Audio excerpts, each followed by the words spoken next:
Hey, what's up you guys? So today I decided to do a little bit of a different video. I wanted to give you guys just a couple quick tips on how I like to save money. I know that, with quarantine, a lot of people aren't working and a lot of people are probably tight on money. So if you'd like to see some quick tips on how I like to save money, then just keep watching. So the first tip that I have is think about what you're buying in terms of how many hours of work it will take you. So for instance, you want to buy something for, let's say, $50 and you're only making $10 an hour. That will take you 5 hours of work just to buy that one thing. So I always like to put that into perspective and to see if it's really worth it for me. So that takes me to number 2, which is compare prices online and in stores. You can check on Amazon, you can do a quick Google search of your item and you can see all of the different websites that it's on, and generally that will also help you with stores nowadays. You can look at things like Walmart and Target and different grocery stores if you're looking at groceries, but always compare before buying. Tip number 3 is something that I would consider the most important. So I grew up using coupons. My mom always used paper coupons when we were little. She used to cut out 10-cent coupons for a can of soup. And honestly, she didn't care if it was 10 cents or if it was $1 she was saving. She was saving money, and I was brought up in the way that if you can save money, why wouldn't you? I mean, if you're sitting there and you have the option to have a coupon for $5 off and not to use that coupon, obviously it would just make sense to use the coupon, right? So I don't really know if everyone will agree with me, but I truly think that this is the most important thing, because for me, coupons are like free money. Okay, so tip number 4 is something that I think I've always kind of paid attention to. If companies are offering, let's say, a promotion, if you download their application, they will give you a free delivery or $5 off or a free ride, something like that. I always make sure to utilize that. So when it comes to applications, there's almost always an option to add a code. There's always a code, so use that code, get the money off, get the discount. Even if it's, let's say, a buy one get one free, it just makes sense to get it. So that's my tip number 4. So on to tip number 5, and another thing to include in tip number 4.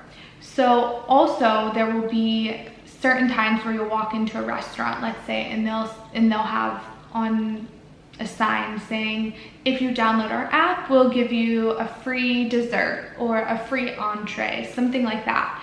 So I always recommend paying attention to those signs, because ultimately, again, it's like coupons, free money down the drain. Why wouldn't you?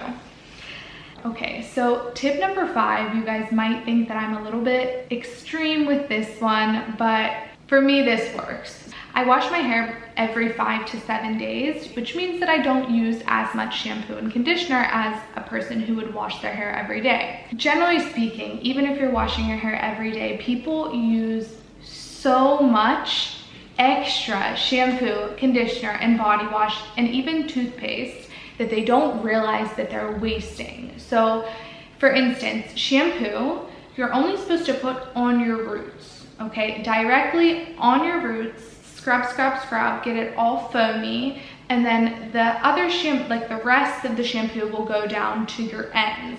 You're not actually supposed to shampoo these parts of your hair because it will dry it out. So it's enough that when you rinse your hair, your shampoo kind of runs down your hair and it kind of clears everything out. I made the mistake of using a lot of conditioner, I grew up with the idea that the more conditioner I use, the softer my hair will be. So I just started to put conditioner only on the ends of my hair. Pro tip, I always use what's left over on my hands because it's impossible to get it all off of your hands into your hair. Anything that is left over, I do not wash it off. I use it as shaving cream. So I stopped using shaving cream, I think over 10 years ago. And for me, it just wasn't worth the money. I don't use soap. That for me is a no-no. I only use conditioner.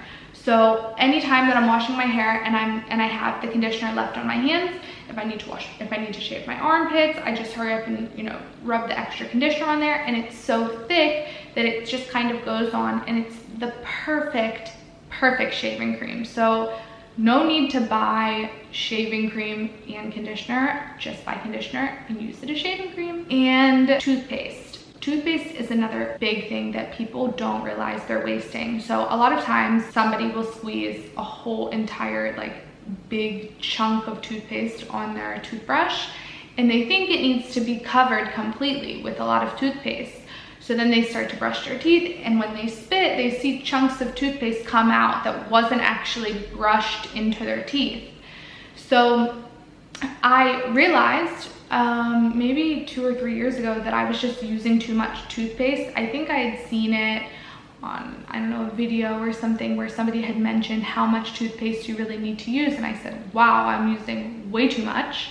And it is a huge money saver. You do not realize how you can literally double your toothpaste, because you're usually using at least 2 servings, if you will, of toothpaste on your toothbrush every single time you're using it. So I definitely recommend to use just about the size of a pea, maybe a little bit bigger. Don't forget. Okay, so this brings me to tip number 6, which is always buy in bulk. Always buy things like toothbrushes, toothpaste, conditioner, shampoo, body wash, razors, anything that you know won't go bad, you can buy in bulk. So things like shelf-stable milk. I'm vegan, and I usually buy my soy milk or my rice milk or my oat milk in bulk, and I buy between 10 and 15 at a time because it's something that I can stack in the cupboard and it won't go bad. So I definitely recommend buying things like that as well. And also spices. If you buy the little individual containers of spices, they can be really pricey. But if you just keep the container and if you just buy the bag in bulk, it can be super affordable. So I definitely recommend doing that as well. Tip number 7 is always buy your groceries online. So I know that some people might argue that the delivery fee might not be worth it, but ultimately if you factor in gas with everything, it's really not so different. So the main reason why it's so important to buy online when you want to save money is because you can actually just order the things that you want, and you don't actually see all of the other things in the aisles to entice you. Yes, you can click on the snack page, but you don't actually go down that aisle to see it physically. So it just makes it a little bit more difficult for you to buy things that are random that you might not really need. And also you can see your running total. So for me, this is really important. So I know how much money I'm spending every week on food. So if I'm ordering from the local grocery store, I can see when I'm ordering if I'm, over a certain amount, or if I'm at my limit. I can just change some things in my cart and, put things back if I need. And, it's much more embarrassing if you've already rang everything up and then you say, wait a second, can I take this off? Can I take that off? It just makes more sense just to do it online. Tip number 8 is buy only what you need in terms of food. So this obviously goes hand in hand with tip number 7, but I know that it can be a little bit enticing sometimes to grab some extra snacks or to throw on that extra thing in your cart, but just stick to the basics of what you need so you don't waste anything, because ultimately it's more detrimental to your pocket to spend money on something that you don't use.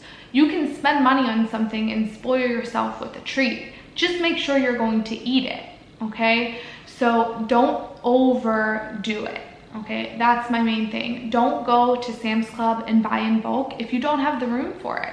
I have a very small place right now. I don't have the space in my fridge or in my freezer to buy in bulk, and ultimately it's not worth it for me to buy in bulk right now. We're only 2 people and we just need to buy for the time that we need, and then we can always buy more. There's never a shortage on food or on buying stuff. So always just remember, you can always get more, and always eat what you have before you buy more. So don't overstock, okay?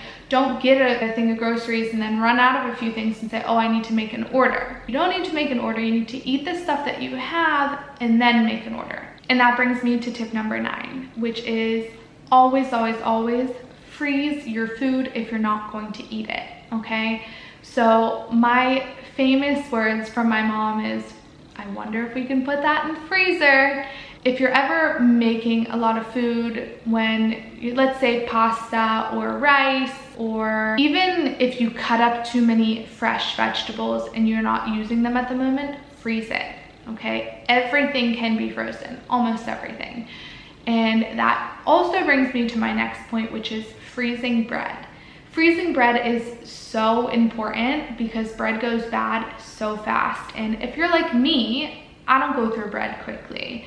And if you're like my boyfriend, he needs a lot of bread in the house, and he also wants it to still stay fresh. So the best way to keep it fresh is to put it right in the freezer and then just take it out and defrost it for whenever you need it. And that brings me to my very last tip for today, tip number 10, which is starting your own garden. So starting things like even just herbs, something that's small that you can keep on the windowsill, or you can keep on the porch, something like that. It's so worth it, because even if it's just one thing, that's one thing less that you need to buy. That's one thing less that you need to worry about. That's one less expense. So I think the best way to do it is to have your own garden with as many fruits and vegetables as possible, but that's not possible for everyone. So definitely start your own garden. Even if it's small, it will definitely help you financially. So all of these small things add up. So thank you guys for watching. I hope you guys enjoyed my top tips for saving money. And if you guys like this type of video, go ahead and give it a thumbs up and subscribe to my channel. And I will see you guys in the next video. Bye.